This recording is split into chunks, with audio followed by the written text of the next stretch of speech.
The morning Jesse threw his iPad across the room was the same morning I discovered someone had stolen nearly every penny of his future. My name is Kiara, and I'm what polite society calls a special needs parent. What they really mean is that I'm the mother of a beautiful 7-year-old boy who sees the world differently than most people. Jesse is nonverbal autistic, and that morning he was having none of it with his speech therapy app. "Breathe, baby," I said, picking up the iPad and checking for cracks. "We can try again later." Jesse flapped his hands, his way of saying he was overwhelmed. "I got it. Some days are harder than others." I pulled him into a gentle hug, careful not to squeeze too tight. He doesn't always like that. The familiar scent of his apple shampoo filled my nose as I stroked his dark curls. My phone buzzed. Another call from the bank. I'd been dodging them all morning, trying to get Jesse ready for his therapy session. But this time, I knew I had to answer. "Ms. Dawson?" The voice was crisp, professional. "This is Sandra from First National. We've been trying to reach you about some unusual activity in your son's trust account." I stepped into the hallway, keeping one eye on Jesse through the doorway. "What kind of unusual activity?" There have been several large withdrawals over the past few months. The account balance is currently $76.14. The world tilted sideways. "That's impossible. There should be over $200,000 in that account." "Let me pull up the transaction history," Sandra said. Papers shuffled. The withdrawals were authorized by a co-signatory, Teresa Brewer, my Aunt Teresa, the same aunt who'd sworn on my mother's grave she'd help protect Jesse's future, the same aunt who'd insisted I add her as an emergency signatory, just in case something happens to you, darling. "When was the last withdrawal?" My voice sounded strange, distant. 3 days ago. $50,000. Jesse appeared in the doorway, clutching his stuffed lion. He could always sense when something was wrong.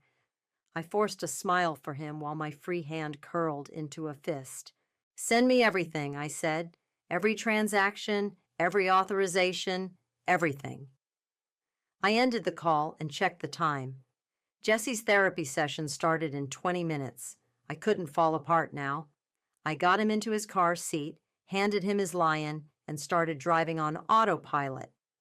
The documents arrived in my email before we reached the therapy center. Red numbers jumped out at me at every stoplight. Withdrawal after withdrawal, each one perfectly timed to avoid triggering automatic alerts. This wasn't impulse. This was calculated. I dropped Jesse off with his therapist, Lisa, who immediately noticed something was wrong.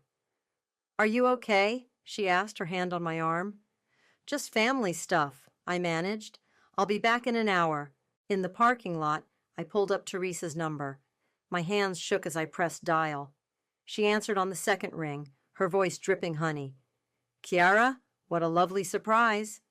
Where's Jesse's money?" A pause, then a soft laugh that made my skin crawl. "Oh, that? Well, you see, Savannah got accepted into this wonderful summer program at Oxford. Very prestigious. The timing was just perfect, really." "You stole my son's future to send your daughter to summer camp? Now, darling, let's not be dramatic. Savannah has real potential. She's going places. And let's be honest," her voice dropped to a stage whisper, "that boy was never going to college." The phone creaked in my grip. That money was for his care, his therapy, his future. "Oh, please," Teresa scoffed. "The state takes care of people like him. Besides, family helps family. Savannah needed this opportunity. Jesse is family, too." "Is he? Really?" The honey in her voice turned to vinegar. "Look, what's done is done. I had legal access to that account, and I made an executive decision. Perhaps if you'd managed your life better, you wouldn't have needed to set up a charity fund in the first place." I watched a mother and daughter walk into the therapy center, the little girl skipping, the mother laughing. 7 years of swallowed comments, forced smiles, and quiet dignity crystallized into something hard and sharp in my chest. "You're right about one thing," I said quietly. "Family helps family, and I'm going to help you understand exactly what you've done. I hung up before she could respond. Through the window, I could see Jesse in his session, carefully stacking blocks with his therapist. My sweet, beautiful boy who deserved so much better than an aunt who saw him as less than human. I opened my contacts and scrolled to my cousin Paige's number. She'd been warning me about Teresa for years. Time to find out just how deep this rabbit hole went. The game was on. Paige was already waiting at our usual coffee shop when I arrived, 2 steaming mugs on the table. The familiar scent of vanilla latte did nothing to calm the storm in my chest. "You look like hell," she said, pushing one mug toward me. "Remember when you told me Teresa couldn't be trusted?" I slid my phone across the table, the bank statement displayed. Guess who just emptied Jesse's entire trust fund? Paige's eyes widened as she scrolled through the transactions. "Holy shit!" She looked up. "Oxford summer program? How did you know?" "Savannah's been plastering it all over Instagram. Designer shopping sprees, too." She handed the phone back. "Teresa's been bragging about her gifted daughter at every family dinner." The coffee turned bitter in my mouth as memories flooded back. Jesse's diagnosis day. Teresa standing in the hospital hallway, her face a mask of pity and disgust. "Such a shame," she'd said, patting my hand. "But you're so brave, Kiara, taking on this burden." I'd been too shell-shocked to respond then, too focused on learning about therapies, treatments, and how to be the mother Jesse needed. "Remember Thanksgiving 3 years ago?" Paige asked, interrupting my thoughts. God, how could I forget? It had been Jesse's first major holiday with the extended family. He'd been overwhelmed by the noise, the crowds, the unfamiliar faces. When he started stimming, rocking back and forth to self-soothe, Teresa had pulled her daughter away like autism was contagious. "Poor Kiara," she'd announced to the room. "It must be so hard watching Savannah excel while your Jessie, well, she's always been like this," Paige said, stirring her coffee. "The perfect mother with the perfect daughter. Everyone else is just a supporting character in the Teresa show." I trusted her. My voice cracked.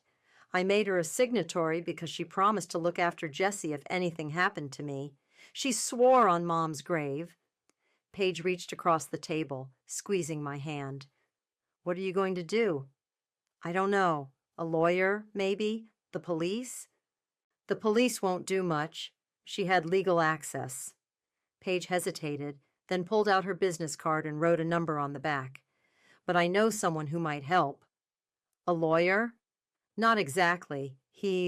Let's say he specializes in exposing people who abuse financial trust. He helped my friend recover money from her embezzling business partner last year." I studied the number. "Is he legal?"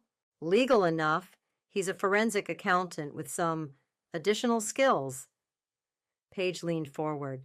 "Look, Teresa's not just going to give the money back. She probably doesn't even have it anymore. But if you want to make her pay, really pay, this guy can help." My phone buzzed, a Facebook notification. Teresa had tagged me in a post. With trembling fingers, I opened it. So proud of my beautiful Savannah starting her Oxford journey. Some children are just destined for greatness. "Blessed Shiro proud mama Ichi, family first." The photo showed Savannah in designer clothes, posing next to a brand new Mercedes. My son's future, transformed into a teenage girl's Instagram backdrop. "Call him," I said, my voice steel. "Set up a meeting." "Are you sure? Once you start this?" "You know what Teresa said to me this morning? That Jessie was never going to college anyway." I gripped my mug so hard my knuckles went white. She stole his future because she decided he didn't deserve one. Paige was already dialing. "Kyle, it's Paige. I have someone you need to meet." She listened for a moment. "Yes, it's financial. Family trust fund. No, worse. It's about a special needs child's care money." A pause. I could hear a male voice speaking rapidly. "Tomorrow at 2? Perfect." Paige ended the call. "He's in. Said this kind of case is his specialty." "What exactly does he do?" "He follows the money, all of it, Every transaction, every purchase, every hidden account. And then a small, fierce smile crossed her face. He makes sure everyone knows exactly what kind of person they're dealing with. I thought of Jesse, innocently stacking his blocks while his aunt liquidated his safety net. I thought of Teresa's smug voice this morning, so certain of her superiority, so convinced of her right to decide whose child deserved a future. Tomorrow at 2, I confirmed, standing up. And Paige, thank you. She grabbed my arm as I turned to leave. Ciara, make her regret it. Make her regret ever looking down on that beautiful boy of yours. I nodded, a cold clarity settling over me. Teresa wanted to play family values? Fine. Let's see how those values held up under a spotlight. Tomorrow couldn't come soon enough. Kyle's office wasn't what I expected. Instead of some dark basement hacker lair, it was a bright, modern space with potted plants and abstract art. The man himself looked more like an accountant than a digital vigilante. Pressed shirt, neat haircut, rectangular glasses. Tell me about the trust fund, he said, gesturing for me to sit. I laid out the whole story, setting up the account after Jesse's diagnosis, adding Teresa as an emergency signatory, discovering the theft. Kyle typed notes on a sleek laptop, his expression neutral. And you have the original trust documentation? I pulled out the folder I'd brought. Everything. Bank statements, withdrawal records, the signatory agreement. Teresa didn't even try to hide it. They never do. He smiled slightly. People like your aunt operate on the assumption that they're untouchable, that their victims will be too ashamed or powerless to fight back. She thinks I should be grateful, I said, the words bitter in my mouth. Like she did me a favor by redirecting the money to someone more worthy. Kyle stopped typing. Tell me about your son. The question caught me off guard. Most people avoided asking about Jesse directly. He's 7, nonverbal autistic. He loves building things, anything with patterns. He can solve puzzles faster than I can. When he's happy, he flaps his hands like he's trying to take flight. I swallowed hard. That money was supposed to ensure he'd always have care, even if something happened to me. Kyle nodded, then turned his laptop around. On the screen was a complex flowchart of transactions. Your aunt's been busy, he said. The first withdrawal went straight to Oxford's summer program, $50,000. Then there's the Mercedes dealership, $80,000. Designer boutiques, luxury spas, first-class flights. He scrolled through a seemingly endless list. She burned through that money like she was trying to erase it. Can we get it back? Legally? You might recover some, but it would be a long, expensive battle. She had authorization, even if she abused it. He leaned forward. But there's another way to make her pay. I'm listening. Every transaction leaves a trail. Every purchase, every transfer, every attempt to hide money. It all creates a digital footprint. I can trace it all, document it, package it into a very interesting story. His eyes met mine. The question is, what do you want to do with that story? I thought of Teresa's Facebook posts, her constant parading of Savannah's achievements. How much of that perfect image was built on stolen money? I want everyone to know, I said. Every family member, every friend, every social media follower. I want them to see exactly who she is. Kyle's fingers flew across the keyboard. The annual family reunion is next month, right? According to her social media, she's giving some kind of speech about family values. I laughed humorlessly. She does it every year. Perfect timing. He turned the laptop again, showing me a draft report. I can have everything ready by then. Bank records, purchase histories, timestamps matching her social media brags about Savannah's new car with withdrawals from Jesse's account. Will it be enough? Trust me, when people see how she systematically drained a disabled child's care fund to buy her daughter luxury items, he shook his head. The court of public opinion can be far more devastating than any legal judgment. My phone buzzed, another Facebook notification. Teresa posting photos of Savannah's Oxford orientation. Proud mama, blessed life. Family first. Do it, I said. Show me everything you find. Kyle worked for the next hour, walking me through his findings. The pattern was clear. Every major withdrawal coincided with a social media post about Savannah's achievements.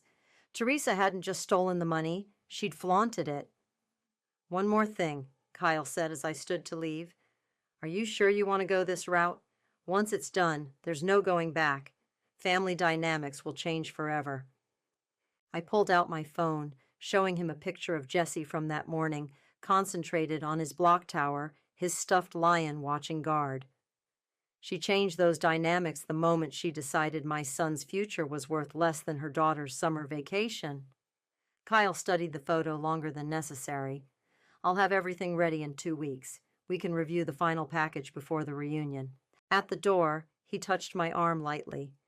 For what it's worth, your son is lucky to have you fighting for him. I drove home in a daze, my mind racing with possibilities.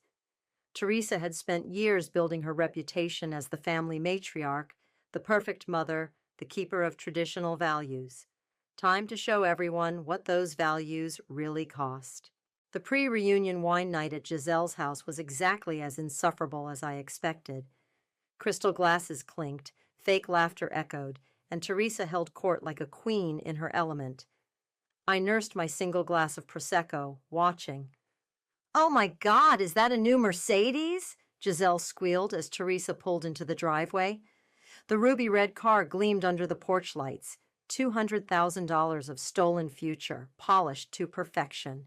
"Just a little something?" Teresa smiled, adjusting her designer blazer. "Richard says I deserve to treat myself sometimes." My phone vibrated. A text from Kyle. "Found 3 more hidden transfers. Ready when you are." "Kiara," Teresa's voice dripped honey. "Darling, you made it. How's Jesse doing?" The pause before my son's name was subtle, but deliberate. 7 pairs of eyes turned to me, waiting for the usual uncomfortable moment when the special needs mom had to explain her child. "He's wonderful," I said, taking a deliberate sip. "He mastered a new communication app last week." "Oh, how nice." Teresa's smile didn't reach her eyes. "Savannah just finished her first week at Oxford, top of her summer intensive already." "I saw the posts," I said. "That program must be expensive." A flicker of something, fear, crossed Teresa's face before she laughed. "Well, you know what they say. You can't put a price on education." "Unless it's someone else's education fund," I muttered into my glass. "What was that, dear?" "Nothing. Just admiring your new car." Giselle, ever the gossip, bounced over. "Teresa, you have to tell everyone about your speech for the reunion. She's doing this amazing presentation about family values," she explained to the room. "I'm recording the whole thing for the family archive." "Are you now?" I asked, suddenly very interested. "Oh, yes," Giselle waved her phone. "Teresa's going to talk about legacy, tradition, how important it is to support each other. You know, real family values." Teresa preened. "Well, I do think it's important to show the younger generation what real success looks like, what you can achieve with the right priorities." The word hung in the air like poison. I thought of Jesse's empty trust fund, of Kyle's flowcharts showing how methodically Teresa had drained it. "Speaking of priorities," Giselle turned to me, wine sloshing in her glass. "Are you still taking the bus everywhere? You should really think about getting a car." "Public transport is environmentally friendly," I said blandly, watching Teresa's perfectly manicured hands tighten around her glass. "But so inconvenient with Jesse's condition," Teresa chimed in. "Though I suppose you're used to making sacrifices." My phone buzzed again. "Kyle. Final report ready. Impact maximum if released during speech." "Actually," I smiled at Teresa, "I believe in investing in the future. Some things are more important than luxury cars." Teresa's eyes narrowed slightly. Before she could respond, Giselle clapped her hands. Oh, did everyone see Savannah's latest Instagram? Show them the Oxford photos, Teresa. As Teresa pulled out her phone, I watched her scroll past dozens of shopping sprees and spa days, each one paid for with my son's future. The other women cooed over Savannah's designer outfits, her dorm room view, her new friends. She's going to do such amazing things, Teresa gushed. Some children just have that special something, you know. The room murmured in agreement. I felt their sideways glances, their unspoken comparisons between Savannah's golden future and my son's limitations. The reunion's going to be perfect, Giselle sighed happily. Teresa's speech, all the family together, celebrating real achievement. My phone lit up one last time. Kyle had sent a preview of the report. The first page showed a simple timeline. Jesse's trust fund deposits on one side, Teresa's withdrawals, and Savannah's social media posts on the other. The pattern was devastating in its clarity. Yes, I said, finishing my Prosecco. It's going to be quite a celebration. Teresa caught something in my tone. She studied me over her wineglass, uncertainty flickering behind her confident facade. More Prosecco, Chiara? She offered too brightly. No thanks. I should get home to Jesse. His night routine is very important. Of course it is, dear. Teresa's smile was pure condescension. We all do what we can with what we're given. I gathered my purse, pausing at the door. You know, Teresa, you're right about one thing. The reunion will be memorable. I can't wait to hear your speech about family values. The drive home was quiet. In my mind, I could already see it. Teresa at the podium, preaching about legacy and success, while every phone in the audience lit up with the truth. Some things really are priceless. The timing has to be perfect, Kyle said, spreading documents across his desk. We were doing our final review before the reunion, now just 2 days away. Too early, and she'll have time to spin it. Too late, and people will have started leaving. During her speech, I confirmed, when she's talking about family values. Paige, who joined us for the strategy session, snorted. The irony is almost too perfect. Kyle pulled up a presentation on his laptop. I've organized everything chronologically. First slide shows the trust fund's original purpose, Jesse's care, then we follow the money. He clicked through images. Every withdrawal matched to a purchase. Every purchase matched to a social media post. It tells a story even Teresa can't explain away. What about legal backlash? Paige asked. Everything here is factual and documented. She had legal access, yes, but the pattern of spending proves intent. Kyle adjusted his glasses. Besides, the court of public opinion moves faster than any legal system. My phone lit up with a text from Valentina, Jesse's godmother. He had a great day at therapy, built a tower taller than me. I showed them the photo of Jesse's creation. This is what she stole from. Not just money, opportunity, progress, independence. Kyle studied the picture longer than necessary. The report's ready. I just need your final approval to set up the mass distribution. How exactly will it work, Wouch? I asked. I've collected phone numbers from the reunion RSVP list. When I send the signal, everyone gets a link simultaneously. The preview will show just enough to make them click. A photo of Teresa's Mercedes next to a withdrawal receipt from Jesse's account. Paige leaned forward. And you're sure about the timing? Giselle's recording the speech, remember? She's already bragged about her perfect viewing spot near the podium. When Teresa hits her peak sanctimony about family values, Kyle mimed pressing a button. Everyone's phone buzzes at once. I imagined the scene. Teresa in her designer outfit, preaching about success and tradition, while her carefully constructed image crumbled in real time. There's something else, Kyle said quietly. I found more accounts. Teresa's been doing this for years, borrowing from family members, manipulating joint accounts. Your son's trust fund was just her biggest target.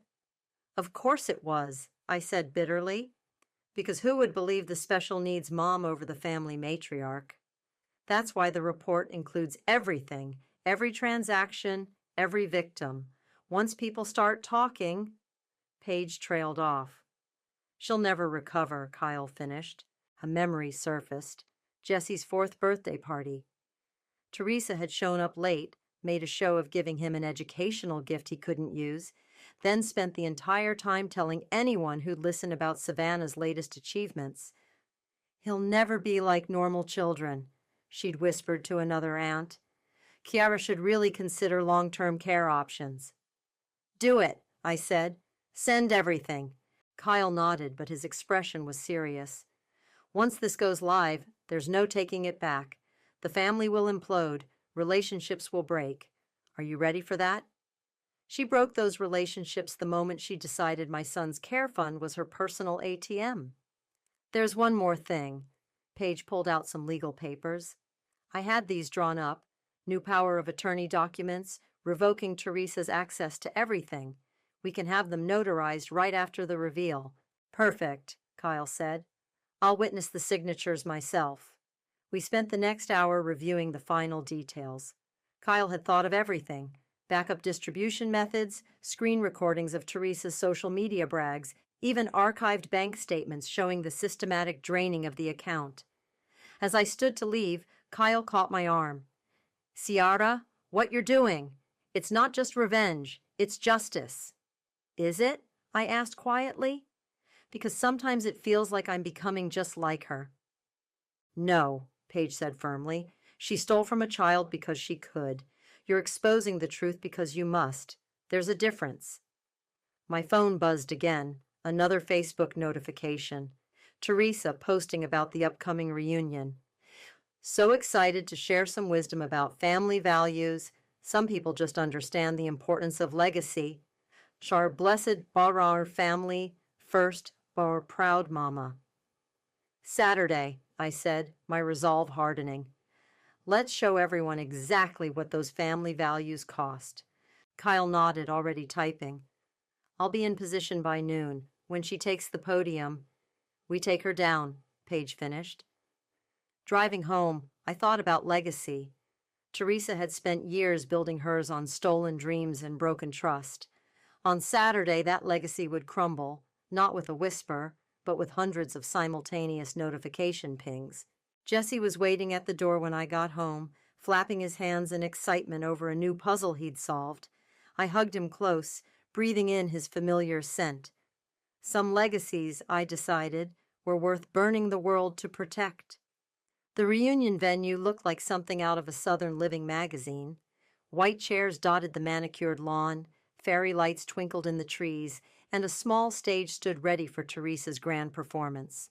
You look ready for war, Valentina said, helping me adjust Jesse's bow tie. He was wearing his favorite blue suit, the one that didn't bother his sensory issues. I feel ready for war, I admitted, checking my phone. Kyle had texted his confirmation. In position, everything's set. Family members were already arriving, clustering in their usual groups. I caught snippets of conversation as we walked through. Did you see Teresa's new Mercedes? Savannah's doing so well at Oxford. Such a shame about Kiara's situation. Jesse clutched his stuffed lion tighter, sensing the tension. I squeezed his hand. It's okay, baby, just a little longer. Giselle bustled past, phone at the ready. Perfect lighting for recording. Teresa's speech is going to be amazing. Wouldn't miss it for the world, I smiled. Greg, the family patriarch, took the stage first. His voice boomed across the lawn. Family is everything. Tradition is everything. And nobody understands that better than our own Teresa. I spotted Kyle setting up his laptop at a corner table, looking every bit the professional event photographer he was pretending to be. Paige stood nearby, legal documents hidden in her designer clutch. Then Teresa appeared, resplendent in an outfit that probably cost more than 3 months of Jesse's therapy. Savannah trailed behind her, texting rapidly on the latest iPhone, another trust fund purchase, according to Kyle's records. My dear family, Teresa began, her voice dripping sincerity. Today I want to talk about values, about legacy, about what it means to truly support each other. Jesse started humming softly, his way of self-soothing in crowds. A few relatives shot us disapproving looks. I held him closer. In this family, we believe in excellence, Teresa continued, in achievement, in making the most of what God gives us. My phone vibrated. Kyle, ready when you are. Look at my Savannah, Teresa gestured to her daughter. Top of her class at Oxford's summer program, a new Mercedes for her perfect SAT scores. This is what happens when we invest in potential. I caught Paige's eye across the lawn. She nodded slightly. Some might call it privilege, Teresa's voice swelled with false humility. But I call it good stewardship, using our resources wisely, supporting those who can truly benefit. I texted Kyle one word, now. Because family, Teresa raised her glass, means protecting our legacy. It means making hard choices about where to invest our...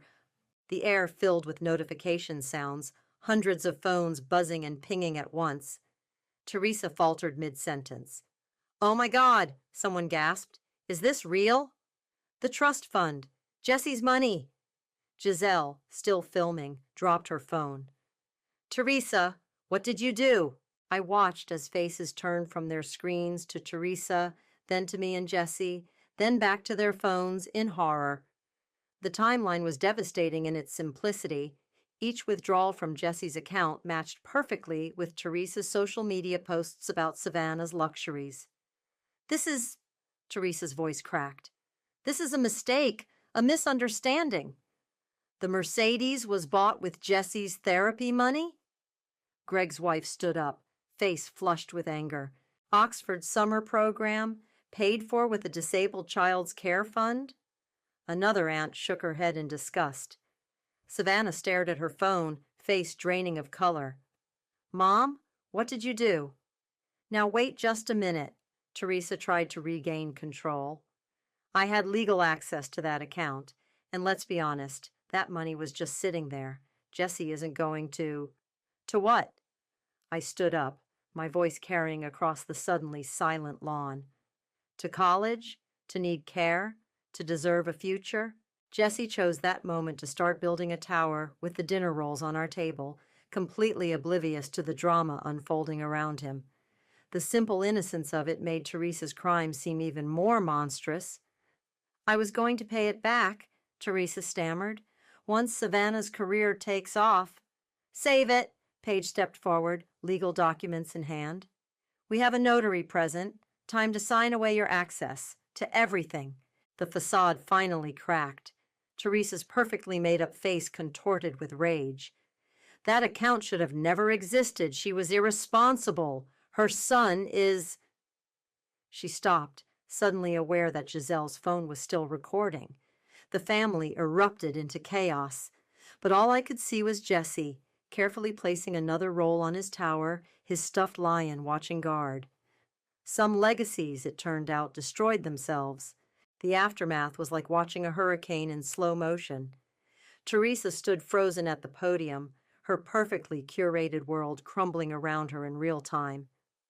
I can explain, she kept saying, but nobody was listening anymore. They were too busy scrolling through Kyle's meticulously documented report. The Christmas fund, too? Greg's wife exclaimed. The one for the grandkids. And Sarah's wedding savings, someone else added. Remember how it mysteriously disappeared right before Savannah's Sweet 16? Savannah pushed through the crowd toward her mother. Is it true? Did you really steal from Jesse? Darling, please. Teresa reached for her daughter. Everything I did was for you, for your future. By stealing from my cousin, a disabled child? Savannah's voice cracked. I didn't ask for any of this. Now, Greg stepped up to the podium. Let's all calm down and... Calm down? Paige's voice cut through the chaos. She was standing by Kyle's laptop, projecting screenshots onto the venue's screen. Look at these timestamps. The day she drained the last $50,000 from Jesse's account, she posted about buying Savannah's Mercedes, called it a blessing from God. Teresa's face turned red. You ungrateful little... She lunged toward me, but several relatives held her back. "Sign the papers, Teresa," I said quietly, nodding to Paige. "Revoke your access to all family accounts. Now." "Or what?" she spat. "Or Giselle's video of your meltdown goes viral," Kyle spoke up, adjusting his glasses. "I'm sure your church group would love to see how you really feel about disabled children." Giselle, still recording, nodded enthusiastically. "This is better than any reality show." Teresa's hands shook as she signed the documents. Paige's notary friend stamped each page with professional efficiency. "My reputation," Teresa whispered. "You've destroyed everything." "No," I corrected her. "You destroyed everything. I just showed everyone the truth." Savannah stepped forward, tears streaming down her face. "I want to give it back. The car, the clothes, Oxford, all of it." "It's not your fault," I told her gently. "You didn't know. But I should have," she insisted, "all those times you and Jesse came to family events on the bus, while I was driving a car bought with his therapy money." Jesse chose that moment to toddle over, proudly holding up his roll tower. He offered one to Savannah, a rare gesture of sharing that made my heart squeeze. "I'm so sorry," Savannah whispered, accepting the roll. "I'm so sorry." Teresa wasn't done. "You think this makes you better than me?" she snarled. "At least my daughter has a future. What's your son going to contribute to society? Who's going to remember his legacy?" The crowd gasped. Even Greg stepped back, shaking his head in disgust. "I think we're done here," Kyle said firmly, closing his laptop. "The banks have been notified. All your access has been revoked. And this video," Giselle waved her phone, "is going to get so many views. You know this is going to be viral by tomorrow morning, right?" Teresa's perfect mask finally shattered completely. "You planned this," she hissed at me. "You orchestrated this whole humiliation."